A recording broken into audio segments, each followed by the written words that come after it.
പിണറായിക്കെതിരെ CPIയുടെ പടയൊരുക്കം. തോൽവി ചർച്ച ചെയ്യാൻ CPMന് ഭയമോ? മാസങ്ങളായി മുന്നണി യോഗമില്ല. CPMൽ തലമുറ മാറ്റത്തിന് രഹസ്യ നീക്കങ്ങളോ? കേരള രാഷ്ട്രീയത്തിൽ ഇതുവരെ കാണാത്ത ഒരു നിശബ്ദ യുദ്ധം നടക്കുകയാണ്. പുറമേക്കെല്ലാം ശാന്തമെന്ന് ഭാവിക്കുമ്പോഴും ഉള്ളിൽ വലിയൊരു പൊട്ടിത്തെറിയുടെ അരികിലാണ് ഇടതുമുന്നണി. തുടർച്ചയായി വിവാദങ്ങൾ ഉണ്ടാകുന്നു. PM ശ്രീ പദ്ധതി, വിഴിഞ്ഞം, ഭരണപരമായ പാളിച്ചകൾ, ആരോഗ്യരംഗത്തെ പ്രശ്നങ്ങൾ. സാധാരണ ഇത്തരം സാഹചര്യങ്ങളിൽ ഇടതുമുന്നണി അടിയന്തര യോഗം ചേരും. സർക്കാരിനെ ആക്രമിക്കാൻ തന്ത്രങ്ങൾ മെനയും. എന്നാൽ ഇവിടെ LDF യോഗം ചേർന്നിട്ട് മാസങ്ങളായി. നിയമസഭാ സമ്മേളനം നടക്കുമ്പോൾ പോലും LDF പാർലമെന്ററി പാർട്ടി യോഗം വിളിക്കാൻ മുന്നണിക്ക് ധൈര്യമുണ്ടായിട്ടില്ല. ആരാണ് ഇവിടെ ഭയപ്പെടുന്നത്? CPM CPIയെ പേടിക്കുകയാണോ? അതോ പ്രതിപക്ഷ നേതാവ് പിണറായി വിജയനെ ചോദ്യം ചെയ്യാൻ മുന്നണിയിലെ മറ്റുള്ളവർക്ക് ഭയമാണോ? ഇടതുമുന്നണി ഇപ്പോൾ എത്തിച്ചേർന്നിരിക്കുന്ന അവസ്ഥയ്ക്ക് പെട്ടെന്നുണ്ടായ ഒരു കാരണമുണ്ട്. ഒപ്പം ദീർഘകാലമായി പുകയുന്ന ചില വലിയ കാരണങ്ങളുമുണ്ട്. ഒന്നാമത്തെ വിഷയം പ്രതിപക്ഷ ഉപനേതാവ് സ്ഥാനം. തെരഞ്ഞെടുപ്പ് പരാജയത്തിന് ശേഷം LDF നിയമസഭയിൽ പ്രതിപക്ഷത്താണ്. പിണറായി വിജയനെ പ്രതിപക്ഷ നേതാവായി തെരഞ്ഞെടുത്തു. എന്നാൽ തൊട്ടു പിന്നാലെ വന്ന തർക്കം പ്രതിപക്ഷ ഉപനേതാവ് സ്ഥാനത്തെ ചൊല്ലിയാണ്. മുന്നണിയിലെ രണ്ടാമത്തെ വലിയ കക്ഷിയായ തങ്ങൾക്ക് ഈ സ്ഥാനം വേണമെന്നാണ് CPIയുടെ കർശനമായ നിലപാട്. എന്നാൽ CPM ഇത് വിട്ടുകൊടുക്കാൻ തയ്യാറല്ല. പ്രതിപക്ഷ നേതാവ് പിണറായി വിജയൻ മാധ്യമങ്ങൾക്ക് മുന്നിൽ പറഞ്ഞത് ഈ വിഷയം അടഞ്ഞ അധ്യായമാണെന്നാണ്. അതായത് ഇനി അതിലൊരു ചർച്ചയില്ലെന്ന്.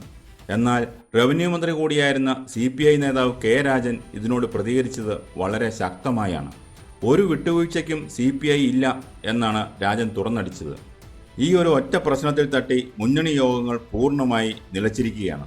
ഉപനേതാവ് സ്ഥാനത്തിൽ തീരുമാനമാകാതെ ഇനി യോഗത്തിനില്ലെന്ന് CPI വാശി പിടിക്കുന്നു.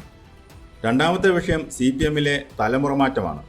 CPMൽ ഇതിനിടയിൽ മറ്റൊരു നീക്കം നടക്കുന്നുണ്ട്.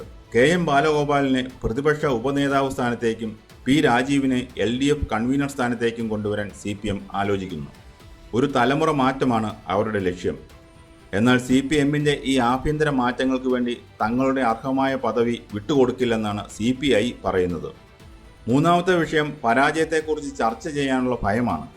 തെരഞ്ഞെടുപ്പിൽ ഇടതുമുന്നണിക്ക് കനത്ത പരാജയമാണ് ഉണ്ടായത്. തോൽവിക്ക് ശേഷം ഒരു തവണ മാത്രമാണ് മുന്നണി യോഗം ചേർന്നത്.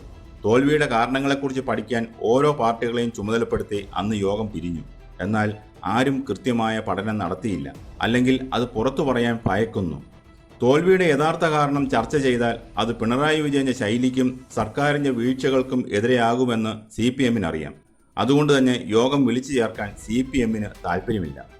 ഈ തർക്കങ്ങൾ കേവലം പദവികൾക്ക് വേണ്ടിയുള്ളതാണെന്ന് കരുതി തള്ളിക്കളയാനാകില്ല. ഇടതുമുന്നണിയിൽ ഉണ്ടായിരിക്കുന്ന ഈ പ്രതിസന്ധി എന്തുകൊണ്ട് ജനങ്ങളെ ബാധിക്കുന്നു? ഒരു ജനാധിപത്യ സംവിധാനത്തിൽ ഭരണപക്ഷത്തുള്ളവരുടെ വീഴ്ചകൾ ചൂണ്ടിക്കാണിക്കേണ്ടത് പ്രതിപക്ഷത്തിന്റെ കടമയാണ്. ഇപ്പോൾ LDF പ്രതിപക്ഷത്താണ്.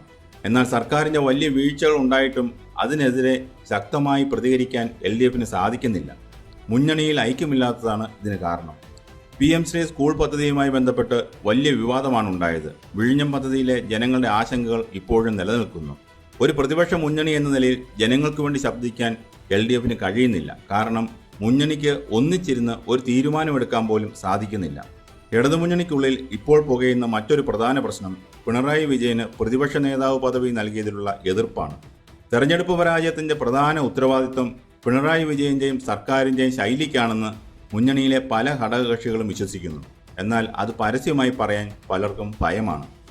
CPI ഇപ്പോൾ കാട്ടുന്ന ഈ കർക്കശ നിലപാട് യഥാർത്ഥത്തിൽ പ്രതിപക്ഷ ഉപനേതാവ് സ്ഥാനത്തിനു വേണ്ടി മാത്രമല്ല, അത് പിണറായി വിജയന്റെ ഏകപക്ഷീയമായ തീരുമാനങ്ങൾക്കെതിരെയുള്ള ഒരു രാഷ്ട്രീയ പ്രതിരോധം കൂടിയാണ്. എല്ലാ കാര്യങ്ങളും CPM മാത്രം തീരുമാനിച്ച പോരാ, മുന്നണിയിലെ മറ്റുള്ളവർക്കും വിലയുണ്ട് എന്ന് കാണിക്കാനാണ് CPI ശ്രമിക്കുന്നത്. ചുരുക്കത്തിൽ പരസ്പരമുള്ള ഭയമാണ് ഇന്ന് ഇടതുമുന്നണിയെ ഭരിക്കുന്നത്. തോൽവിയുടെ കാരണങ്ങൾ ചർച്ച ചെയ്താൽ വിരൽ ചൂണ്ടുക പിണറായിക്ക് നേരെയായിരിക്കും എന്ന് CPM ഭയക്കുന്നു. തങ്ങളുടെ നിലനിൽപ്പ് തന്നെ അപകടത്തിലാകുമോ എന്ന് ഘടകകക്ഷികൾ ഭയക്കുന്നു. ഈ ഭയം കാരണം യോഗങ്ങൾ ചേരുന്നില്ല. ഫലത്തിൽ കേരളത്തിലെ ജനങ്ങൾക്ക് ശക്തമായ ഒരു പ്രതിപക്ഷത്തെയാണ് ഇവിടെ നഷ്ടപ്പെടുന്നത്. ഈ അവസ്ഥ തുടർന്നാൽ എന്ത് സംഭവിക്കും? LDF ഈ തർക്കങ്ങൾ പരിഹരിക്കാതെ മുന്നോട്ട് പോയാൽ കേരള രാഷ്ട്രീയത്തിൽ ഉണ്ടാകാൻ പോകുന്ന മാറ്റങ്ങൾ എന്തൊക്കെയാണ്? CPI തങ്ങളുടെ നിലപാടിൽ നിന്ന് ഒരടി പിന്നോട്ടില്ലെന്ന് വ്യക്തമാക്കി കഴിഞ്ഞു. CPMും വഴങ്ങാൻ തയ്യാറല്ലെങ്കിൽ LDFന്റെ അടിത്തറ ഇളകും. താഴെത്തട്ടിൽ CPM CPI പ്രവർത്തകർ തമ്മിൽ തർക്കങ്ങൾ ഉണ്ടാകാനും വോട്ട് ചോർച്ച ഉണ്ടാകാനും ഇത് കാരണമാകും. CPM വിട്ടുവീഴ്ചയ്ക്ക് തയ്യാറാകാത്ത പക്ഷം മുന്നണിയിലെ മറ്റ് ചെറിയ കക്ഷികൾ അതിർത്തി പരസ്യമാക്കും. ഇത് UDFനോ അല്ലെങ്കിൽ മറ്റ് രാഷ്ട്രീയ ശക്തികൾക്കോ അനുകൂലമായ സാഹചര്യം ഒരുക്കും. ഇടതുപക്ഷ വോട്ടുകളിൽ വലിയൊരു ശതമാനം ചോർന്നു പോകാൻ ഇത് വഴിവെക്കും. മുന്നണി യോഗം ചേരുകയും തെരഞ്ഞെടുപ്പ് പരാജയത്തെക്കുറിച്ച് ആത്മാർത്ഥമായ ചർച്ച നടക്കുകയും ചെയ്താൽ അത് പിണറായി വിജയന്റെ ശൈലിക്കെതിരെയുള്ള കടുത്ത വിമർശനങ്ങൾക്ക് വഴിവെക്കും. അത് ഒഴിവാക്കാനാണ് CPM ശ്രമിക്കുന്നത്. എന്നാൽ യോഗം വിളിക്കാതിരിക്കുന്നത് പിണറായി വിജയൻ കൂടുതൽ ഒറ്റപ്പെടാൻ മാത്രമേ കാരണമാകൂ. പാർട്ടിക്കകത്തും മുന്നണിക്കകത്തും അദ്ദേഹത്തിന് സ്വാധീനം കുറയുന്ന കാഴ്ചയാകും പിന്നീട് കാണാൻ കഴിയുക. ഇടതുമുന്നണിയിൽ ഇപ്പോൾ നടക്കുന്നത് വെറും ഒരു സീറ്റ് തർക്കമോ പദവി തർക്കമോ അല്ല. അത് അധികാര രാഷ്ട്രീയത്തിന്റെ വലിയൊരു അടിയൊഴുക്കാണ്. ജനങ്ങൾ വോട്ട് ചെയ്ത് ജയിപ്പിച്ച ഒരു മുന്നണി തോൽവിക്ക് ശേഷം പരസ്പരം പഴിചാരിയും പദവികൾക്ക് വേണ്ടി വാശി പിടിച്ചും ജനങ്ങളോട് പുറംതിരിഞ്ഞു നിൽക്കുകയാണ്. വിവാദങ്ങൾ കത്തി നിൽക്കുമ്പോൾ ജനകീയ പ്രശ്നങ്ങൾ ഉയർത്തിക്കൊണ്ടുവരാൻ ഇടതുമുന്നണിക്ക് കഴിയുന്നില്ലെങ്കിൽ അവർക്ക് ജനങ്ങൾ നൽകിയ പ്രതിപക്ഷ പദവിയോട് ചെയ്യുന്ന അനീതിയാണത്. ആരാണ് ആരെയാണ് ഭയക്കുന്നത് എന്ന ചോദ്യത്തിന് കൃത്യമായ ഉത്തരമുണ്ട്. ഇവിടെ എല്ലാവരും സത്യത്തെ ഭയക്കുകയാണ്. പരാജയത്തിൻ്റെ യഥാർത്ഥ കാരണങ്ങളെ അഭിമുഖീകരിക്കാൻ എല്ലാവർക്കും ഭയമാണ്. CPIയുടെ വാശിക്ക് മുന്നിൽ CPM വഴങ്ങുമോ? KM ബാലഗോപാലിലൂടെയും P രാജീവിലൂടെയും CPM ഉദ്ദേശിക്കുന്ന തലമുറ മാറ്റം നടക്കുമോ? ഇടതുമുന്നണി വീണ്ടും ഒന്നിച്ചിരുന്ന് ജനങ്ങളുടെ പ്രശ്നങ്ങൾ ചർച്ച ചെയ്യുമോ? ഈ ചോദ്യങ്ങളുടെ ഉത്തരങ്ങൾ വരും ദിവസങ്ങളിൽ ഉണ്ടാകും.